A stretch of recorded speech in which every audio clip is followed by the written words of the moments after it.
The massive crystalline dome of the Galactic Council chamber stretched above Ambassador David Grant like a frozen ocean of light. 200 different species filled the amphitheater seats, their forms ranging from gas-breathing entities in containment suits to crystalline beings that hummed with inner energy. The air itself seemed thick with tension, as thousands of alien eyes focused on the small human delegation standing in the center of the judgment circle. Grant adjusted his simple black diplomatic suit, a stark contrast to the elaborate biomechanical armor and energy wrappings worn by the alien representatives. Beside him stood Dr. Rachel Torres, Earth's leading xenobiologist, and Admiral Robert Hayes, whose weathered face betrayed nothing despite the magnitude of what they faced. 3 humans against the combined authority of 40,000 worlds. The judgment circle itself was a marvel of alien technology, a platform that floated 3 meters above the chamber floor, surrounded by holographic displays showing star maps, tactical data, and what appeared to be surveillance footage from human space. Energy fields crackled around the platform's edges, creating a barrier that seemed more psychological than physical. High Arbiter Velthon dominated the central podium, his serpentine form coiled around a throne of living metal. When he spoke, his words resonated through translation matrices that made his voice boom throughout the chamber like thunder. The human species stands accused of violating the Concordat of Peaceful Expansion.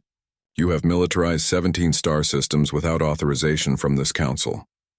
Grant stepped forward, his movement causing a ripple of anticipation through the assembled representatives. Honored Arbiter, those installations are research facilities designed to study stellar phenomena. If they appear militarized, it is only because we have learned that space can be a dangerous place. Dangerous?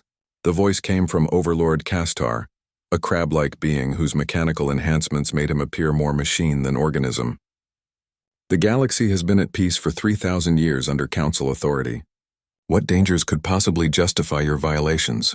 Dr. Torres activated her portable display unit, projecting holographic images into the chamber's center.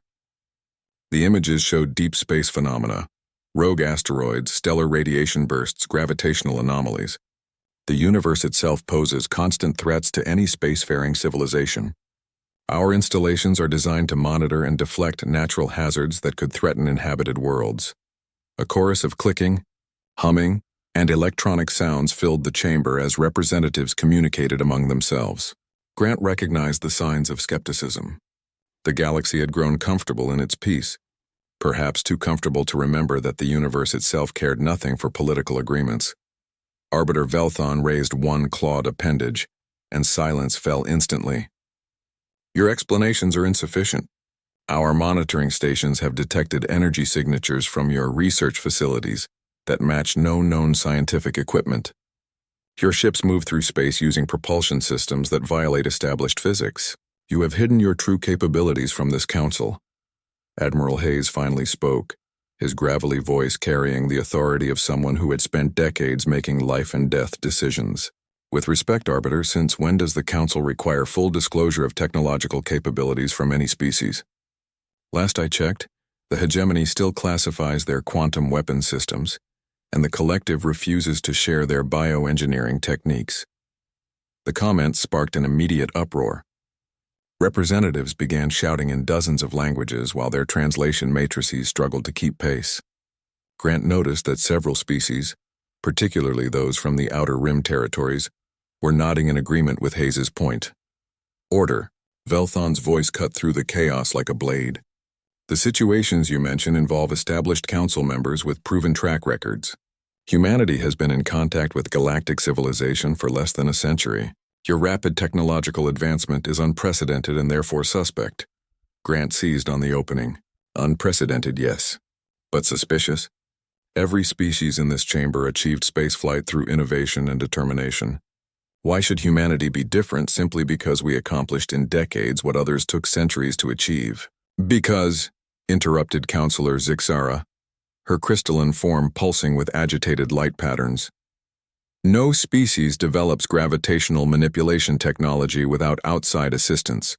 The mathematics alone require computational power that should be impossible for a civilization of your age.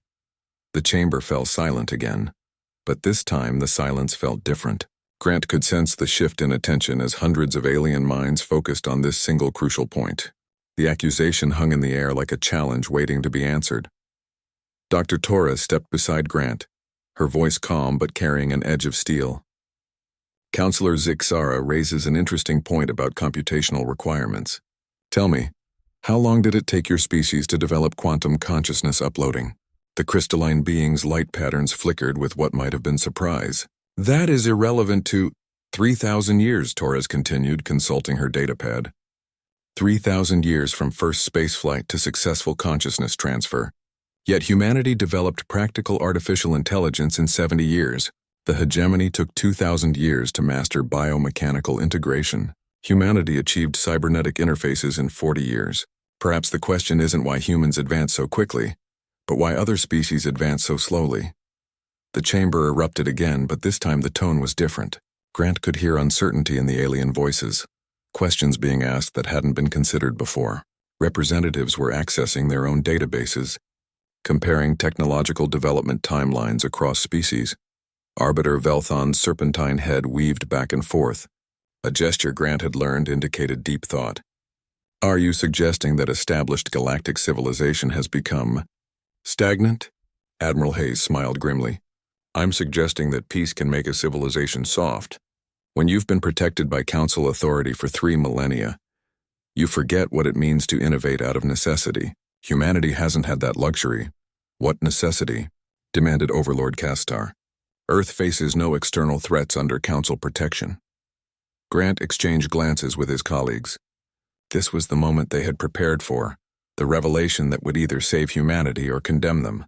Who said anything about external threats? The question hit the chamber like a physical blow.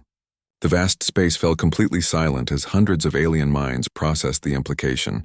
Grant could see the moment of understanding dawn on face after face, species after species realizing what he was suggesting. You prepared for war against us, Velthon said quietly, his voice carrying a note of something that might have been respect.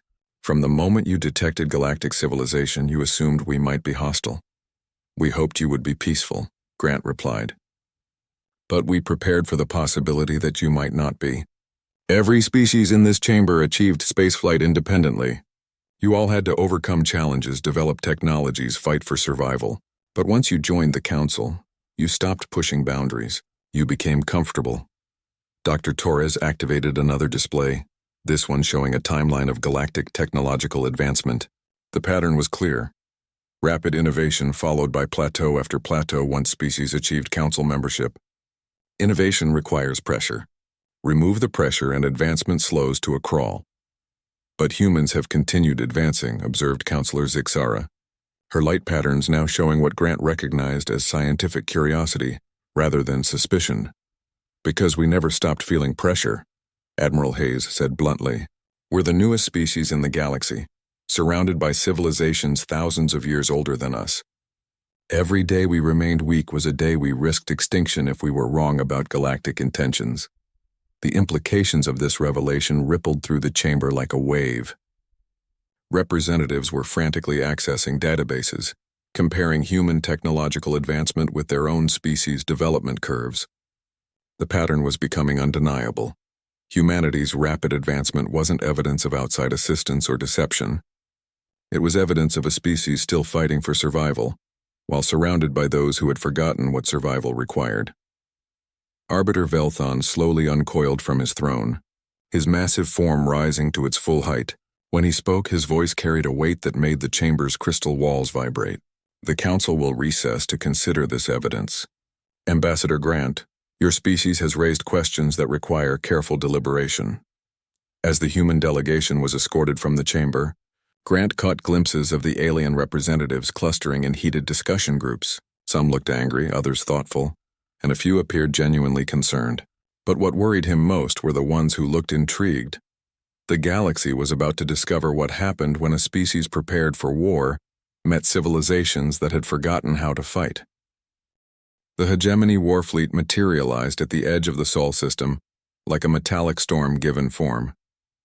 Admiral Torvek stood on the bridge of the flagship Dominion's edge, watching as 3,000 vessels organized themselves into attack formations that had conquered 17 rebellions across the galaxy. Each ship gleamed with the authority of the Galactic Council. their hulls bearing the insignia of species that had submitted to galactic law for millennia.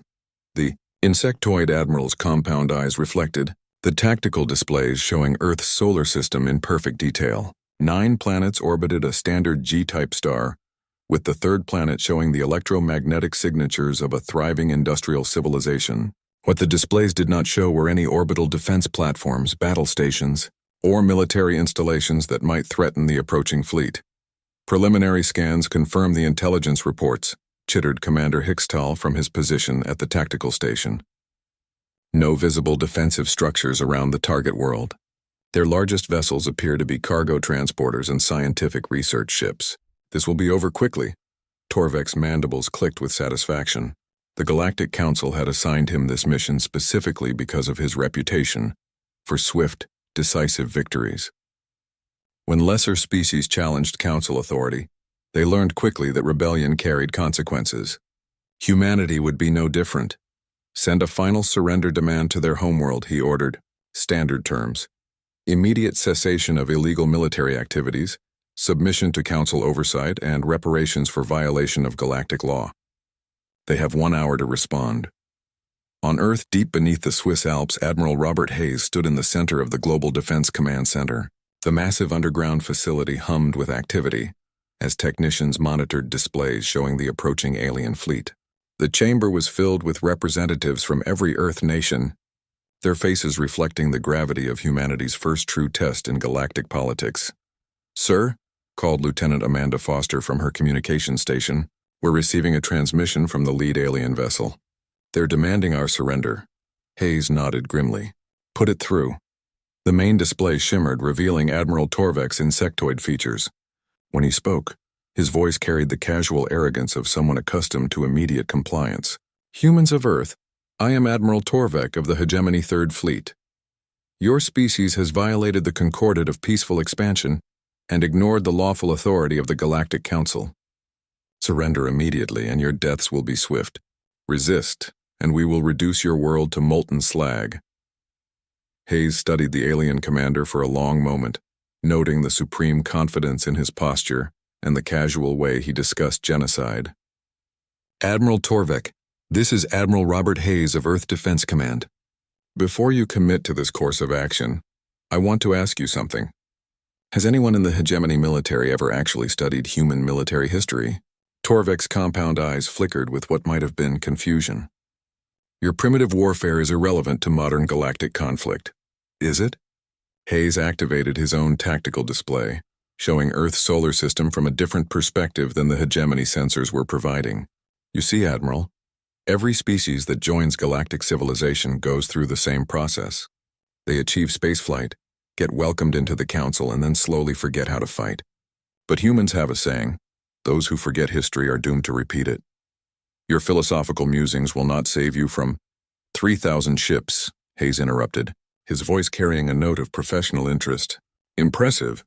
Tell me, how many of those vessels have ever actually fought against an enemy that fought back? Not rebellions by species armed with Council-approved technology, but real war against an opponent using weapons you don't understand?" For the first time, uncertainty crept into Torvek's voice. "Our intelligence networks have fully analyzed human capabilities. You possess no technology that threatens this fleet."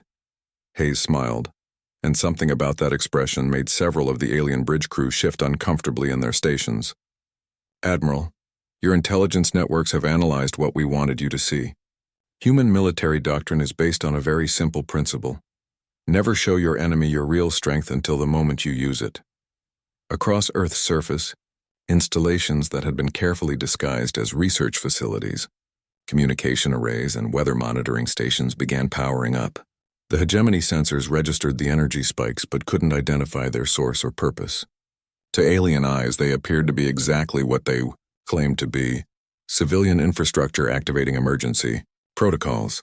What the sensors couldn't detect were the gravitational field generators hidden beneath the Pacific Ocean, the quantum entanglement communication networks that allowed instantaneous coordination across the solar system, and the manufacturing facilities buried in the asteroid belt that had been producing weapons for 50 years.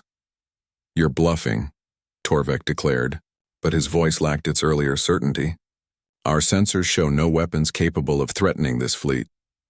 That's because you're looking for the wrong things, Dr. Rachel Torres said, stepping into view beside Hayes. You're scanning for energy weapons, missile systems, particle beam arrays, technology based on your understanding of warfare. But human military evolution followed a different path. She activated a display showing the approaching hegemony fleet from Earth's perspective. Your ships are beautiful, Admiral. Perfect formations, coordinated movement, textbook deployment. Any galactic military academy would award top marks for such precise execution. Then you understand the futility of resistance? Torres shook her head. I understand that your fleet is organized exactly like every other galactic military force, which means it has exactly the same weaknesses as every other galactic military force. Admiral Torvik felt a chill run through his carapace as the implications of her words sank in. What weaknesses? Predictability, Hayes answered. Galactic warfare became stagnant the same way galactic technology did. Everyone uses the same tactical doctrines, the same fleet compositions, the same engagement patterns. You've all been fighting the same way for so long that innovation stopped. On the tactical displays, the hegemony fleet continued its steady advance toward Earth. Their formation was indeed textbook perfect. Capital ships in the center, screening vessels on the flanks, support craft in protected positions. It was a formation designed to defeat any known form of resistance. Unfortunately for Admiral Torvik, Earth's defenders had spent 50 years studying known forms of resistance specifically to avoid using them. Final warning, Torres said calmly. You have one opportunity to withdraw your fleet beyond the orbit of Pluto. After that, we will consider you a direct threat to Earth's security. Torvik's mandibles clicked with contempt. You dare threaten the hegemony with your primitive... His words died as every sensor in the fleet simultaneously detected massive energy spikes throughout the Sol system, not from Earth, not from any visible installation, but from space itself. The very fabric of the solar system seemed to be awakening. What is that? Demanded Commander Hickstall, his voice cracking with disbelief.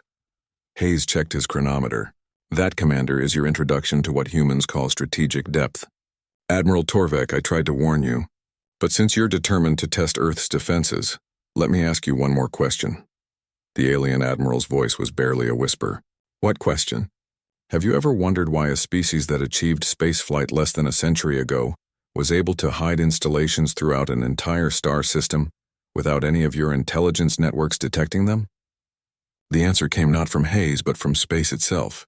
Throughout the Sol system, structures that had been invisible to galactic sensors suddenly blazed to life. They weren't ships or stations in any recognizable sense. They were massive, integrated systems that used the planets, moons, and asteroids themselves as components. Admiral Torvik stared at his tactical display as it revealed the true nature of Earth's defenses. The humans hadn't built a military. They had transformed their entire solar system into a weapon. Impossible, he whispered. Admiral, Hayes said quietly. You're about to learn why humanity spent 50 years preparing for this conversation. All Earth stations, weapons-free. Show them what we've been building. The sky itself began to burn. The first indication that something was fundamentally wrong came when Admiral Torvik's flagship registered gravitational anomalies throughout the Sol system. Not the gentle gravitational fields that naturally occurred around planets and moons, but artificial distortions that twisted space itself into impossible configurations. Sir? Commander Hickstall reported, his voice tight with confusion. I'm reading massive gravitational field generators coming online throughout the system. But that's impossible. Gravitational manipulation requires technology that even the Council's most advanced species consider theoretical. Through the bridge's primary viewport, Torvik watched in growing horror as space around Earth began to shimmer. What he had mistaken for empty void revealed itself as a carefully constructed network of installations so vast and complex that they defied immediate comprehension. The humans hadn't simply militarized their system, they had weaponized the fundamental forces of physics itself. Captain Lisa Morgan stood on the bridge of the human vessel Defiant, watching as her ship emerged from 50 years of concealment. Around her, 26 other vessels materialized from hiding places throughout the asteroid belt, their hulls gleaming with technologies that shouldn't have existed. Each ship was a masterwork of human engineering, incorporating innovations that the galaxy's greatest scientific minds would have dismissed as impossible. Gravitational drives online, reported her tactical officer. All weapon systems ready. Stealth fields disengaged. Morgan nodded, studying the tactical display that showed the hegemony fleet spread across space in their perfect attack formation. 3,000 ships that had never faced an enemy capable of fighting back on equal terms. Open a channel to Admiral Hayes. Tell him the First Fleet is ready. On Earth, Admiral Hayes watched the developing situation with grim satisfaction. The decades of preparation, the careful deception, the painful process of hiding humanity's true capabilities from galactic observation. It was all leading to this moment. "Sir," Lieutenant Foster called from her station, "the lunar installations are requesting permission to reveal themselves." Hayes glanced at the tactical display showing the hegemony fleet's steady advance toward Earth. They were still 4 hours out, moving with the confident precision of predators approaching helpless prey. It was time to show them how wrong they were.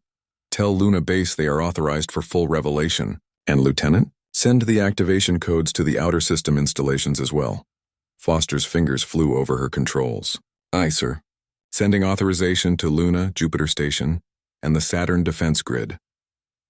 Throughout the Sol system, installations that had remained hidden for decades began their emergence. On the far side of the moon, massive bay doors that had been concealed beneath artificial regolith slowly ground open, revealing construction facilities larger than most space stations.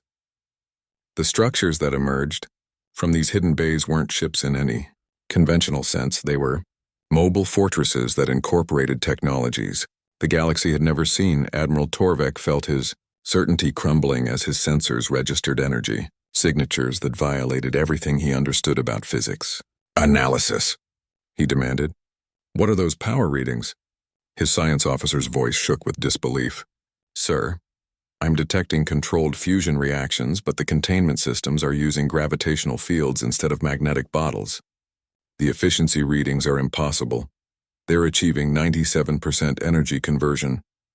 And their weapons? Sir, I don't understand what I'm seeing.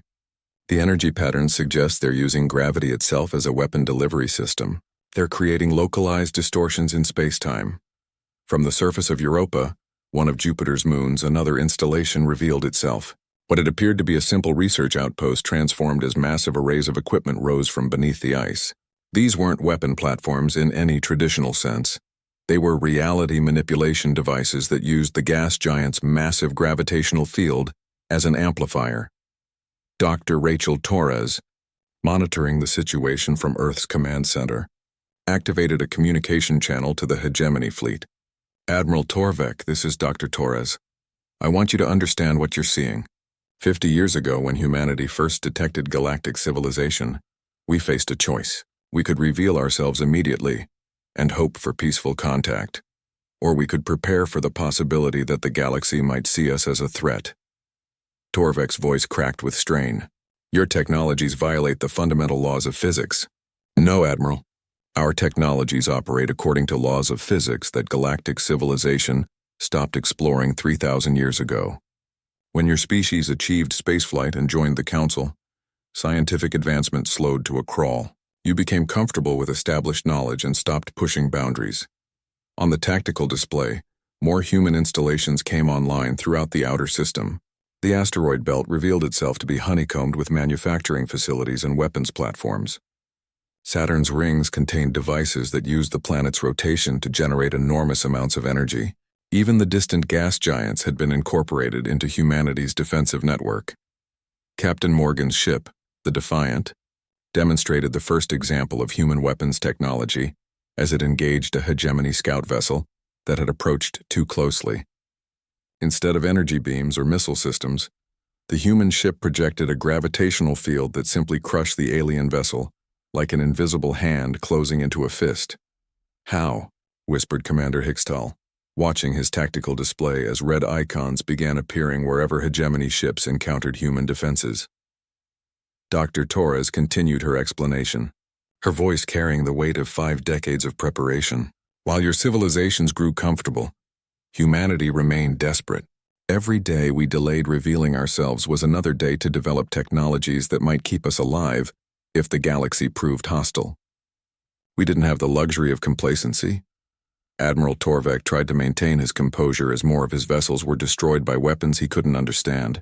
The humans were using the solar system itself as a weapon, manipulating gravitational fields to create attacks that bypassed every known form of defense. Shields designed to stop energy weapons were useless against forces that twisted space itself. "Fall back," he ordered. "All ships retreat to minimum safe distance."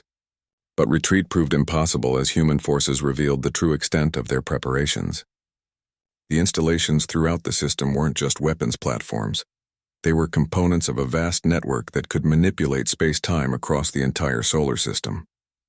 Hegemony ships found their escape routes blocked by gravitational fields that made faster-than-light travel impossible. Admiral Hayes opened a final communication channel to the trapped fleet.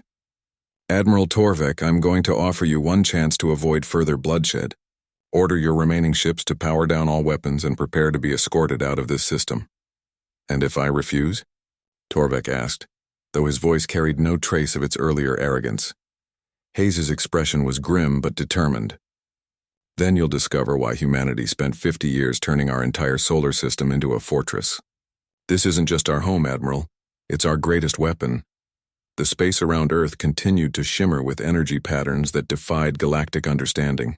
Humanity had revealed only a fraction of their true capabilities, but it was enough to fundamentally alter the balance of power in the galaxy. The age of galactic supremacy was ending, and the era of human influence was just beginning. But first, the galaxy would have to decide whether to accept this new reality or continue fighting against forces they couldn't comprehend. Admiral Torvek stared at his tactical display. Where nearly half his fleet had been destroyed or disabled in less than an hour, the humans had turned space itself into their ally, wielding technologies that shouldn't have been possible for a civilization barely a century old. For the first time in his military career, the veteran admiral contemplated surrender. The emergency session of the Galactic Council convened in chaos. Representative after representative demanded answers as reports flooded in from the Sol system. Admiral Torvek's fleet, the pride of the hegemony military, had been systematically dismantled by a species the galaxy had dismissed as primitive newcomers. High Arbiter.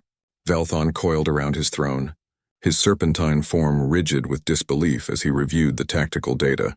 "This must be some form of deception," he declared, his voice echoing through the crystalline chamber. "No species develops gravitational manipulation technology in less than a century." Counselor Zixara's crystalline form pulsed with agitated light patterns. "The evidence is undeniable. Humanity has demonstrated capabilities that exceed our most optimistic projections for their technological development by several thousand years." On the primary display, holographic footage from the hegemony fleet showed human vessels moving through space with impossible grace, their weapons creating distortions in reality itself. Ships that had conquered rebellions across the galaxy were being destroyed by forces that seemed to manipulate the fundamental structure of space-time. "There must be outside assistance," insisted Overlord Cassitar, his mechanical enhancements clicking nervously. "Another species must be providing them with advanced technology." Ambassador David Grant stepped forward from the human diplomatic zone, his expression calm despite the chaos surrounding him. "Honored Council, may I address these concerns?" The chamber fell silent as hundreds of alien eyes focused on the human representative. Grant had requested this emergency session immediately after receiving reports from Earth about the fleet engagement. Now he stood alone before the combined authority of 40,000 worlds. "The Council assumes that humanity must have received outside assistance because our technological advancement appears impossible," Grant began. "But this assumption reveals more about galactic civilization than it does about humanity." Dr. Rachel Torres joined Grant in the center of the chamber, carrying a portable display unit. "For the past 3 days, we've been discussing the stagnation of galactic technological development. Now you've seen the practical results of that stagnation." She activated her display, showing comparative analysis charts that made several council members shift uncomfortably. Every species in this chamber followed the same pattern: rapid technological advancement until achieving spaceflight, then gradual slowing of innovation after joining the Council. Within 500 years of membership, most species stopped developing new technologies entirely. "What are you suggesting?" demanded Arbiter Velthon. Grant's voice carried across the chamber with quiet authority. We're suggesting that galactic civilization has become a cage, a comfortable, peaceful cage that discourages the kind of desperate innovation that drives real technological breakthroughs. The display showed humanity's development curve compared to other galactic species. Where every other civilization showed the characteristic plateau after council membership, humanity's advancement continued in an exponential curve that showed no signs of slowing. Impossible, whispered Counselor Zixara. The laws of physics impose limits on technological development. Dr. Torres smiled grimly. The laws of physics impose no such limits. Comfortable civilizations impose those limits on themselves. When a species stops facing existential threats, they stop pushing the boundaries of what's possible. Admiral Robert Hayes appeared on the chamber's communication display, transmitting from Earth's command center. Honored Council, I want to share something that might help you understand humanity's perspective. For 50 years, we've been watching galactic civilization from the outside. We've observed your technologies, your military doctrines, your scientific methodologies. The chamber listened in rapt attention as Hayes continued. What we discovered was a galaxy that had stopped evolving. Your weapons are variations on technologies thousands of years old. Your ships use propulsion systems that haven't improved in millennia. Your scientific establishments focus on refining existing knowledge rather than discovering new principles. And humanity? Felthon's voice carried a note of dread. Humanity never had the luxury of stagnation. Hayes replied. Every day we remained hidden was another day to push beyond the boundaries of established science. We couldn't afford to be satisfied with good enough when we might face civilizations thousands of years older than us. The footage from the Sol system continued playing on the chamber's displays. Human ships moved through space in patterns that defied conventional understanding, their hulls rippling with energy fields that seemed to bend reality around them. The weapons they deployed created gravitational distortions that crushed enemy vessels, or simply removed them from existence entirely. Ambassador Grant stepped closer to the council podium. You're witnessing the result of desperate innovation.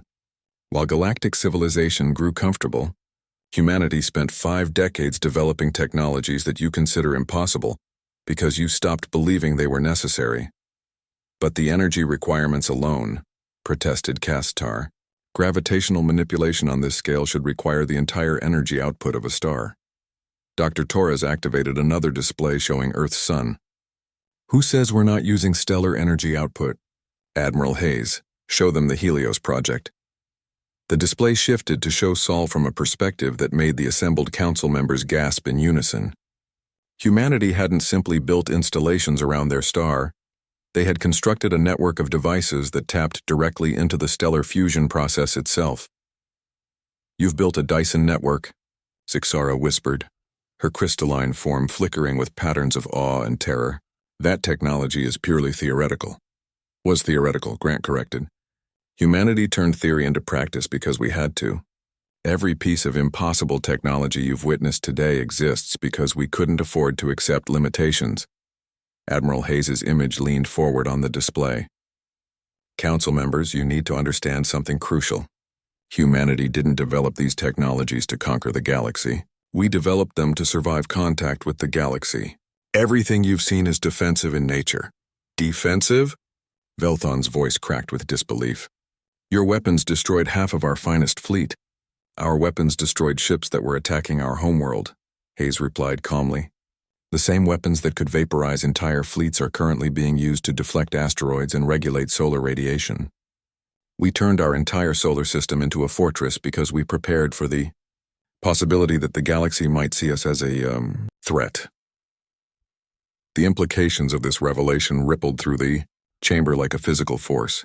Representatives accessed their databases, comparing humanity's demonstrated capabilities with their own military assets. The results were uniformly sobering. What do you want from us? Arbiter Velthon asked quietly. Grant exchanged glances with his colleagues before responding. We want what we've always wanted, peaceful coexistence, but on equal terms, not as subjects to be judged by civilizations that have forgotten how to grow. And if the Council refuses, then the galaxy will discover that humanity's defensive preparations were just the beginning, Dr. Torres said. We've spent 50 years learning to survive in a potentially hostile universe. If that universe proves to actually be hostile, We'll spend the next 50 years learning to change it." The chamber fell silent as the weight of humanity's position became clear. They had revealed themselves not as supplicants seeking membership, but as a force capable of reshaping galactic civilization, whether the Council approved or not.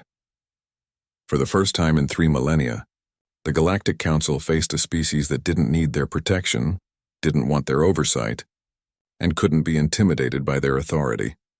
The age of unchallenged galactic supremacy was ending, and no one knew what would take its place.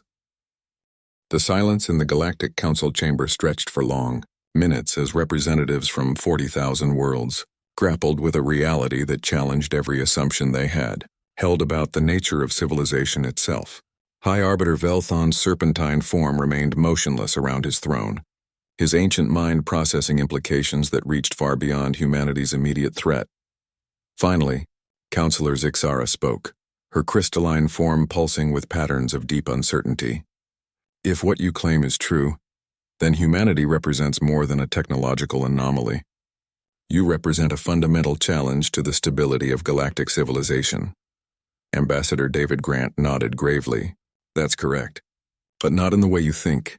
He gestured to Dr. Torres, who activated a new display showing the current state of galactic space. "For 3,000 years, Dr. Torres explained, the Council has maintained peace through a simple formula: technological stagnation coupled with overwhelming force against any species that threatens the established order. This system worked as long as no one developed capabilities beyond Council understanding." The display showed territorial maps of galactic space, with different colors indicating the various member species and their technological classifications, nearly all of them clustered in the same narrow band of development that had been considered the peak of possible achievement. "But humanity broke that formula," Grant continued.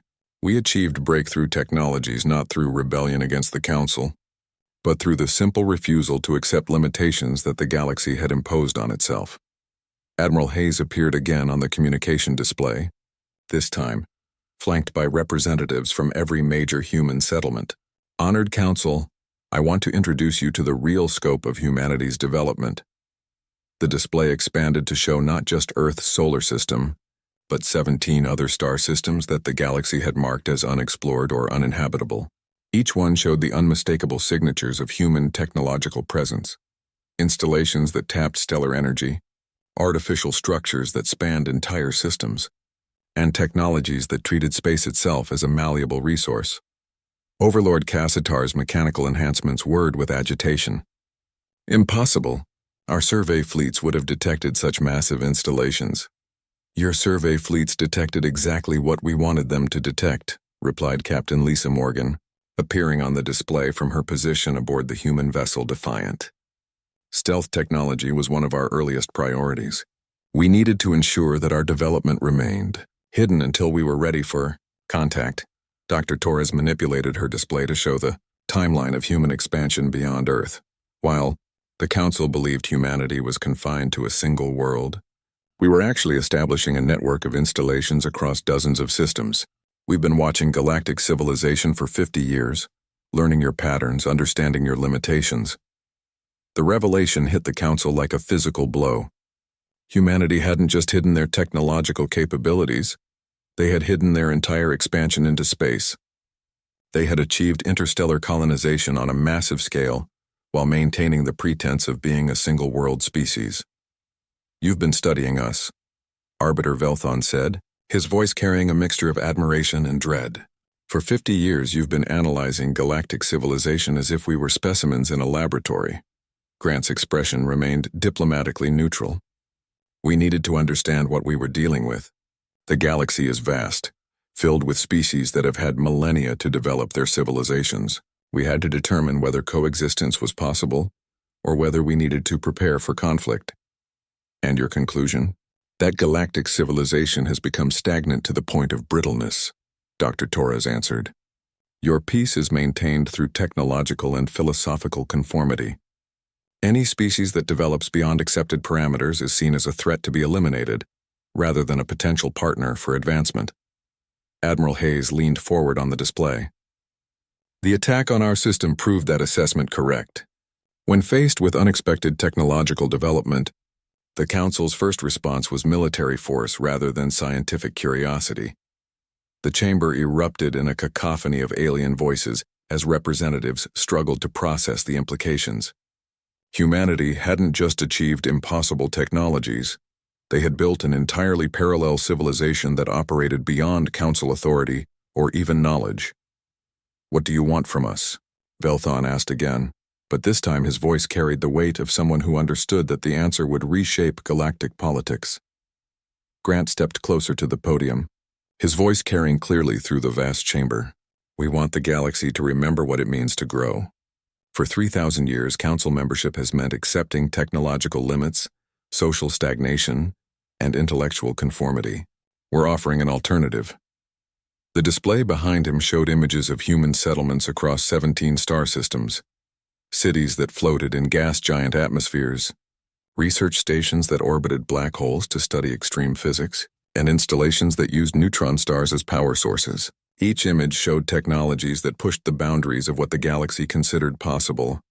"Join us," Dr. Torres said simply, "not as subjects to be governed, but as partners in rediscovering what civilization can become when it refuses to accept limits." Counselor Zixara's crystalline form flickered with patterns of intense calculation. "You're proposing the dissolution of the galactic order that has maintained peace for millennia.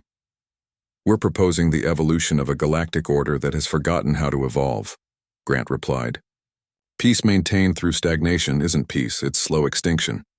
Every species in this chamber was once capable of the innovation that brought them to the stars. That capability still exists, but Council membership has taught you to suppress it." Captain Morgan's voice joined the conversation from her ship. "We've monitored your scientific publications for decades. Your researchers propose breakthrough theories, then abandon them because they conflict with established doctrine. Your engineers design revolutionary technologies, then shelve them because they might disrupt social stability." Admiral Hayes nodded in agreement. "Humanity offers the galaxy a choice. Continue the slow decline into irrelevance, or join us in pushing beyond the artificial limits that have held back progress for 3,000 years. The chamber fell silent again, as the weight of the decision settled over the assembled representatives. They faced a choice that would determine not just the immediate fate of galactic civilization, but its ultimate destiny among the stars. Arbiter Velthon slowly uncoiled from his throne, his massive form rising to address the chamber. "The Council will recess to consider this proposal. But know this, humans. What you offer is not just cooperation. You offer transformation that will fundamentally alter everything we have built." Grant met the ancient being's gaze without flinching. "Yes, we do. The question is whether the galaxy is brave enough to accept it." As the human delegation was escorted from the chamber, the assembled representatives remained in heated discussion. Some called for immediate military action against humanity's hidden colonies. Others demanded access to human technologies. But a growing number began asking different questions. Questions about their own limitations, their own suppressed innovations, their own forgotten potential.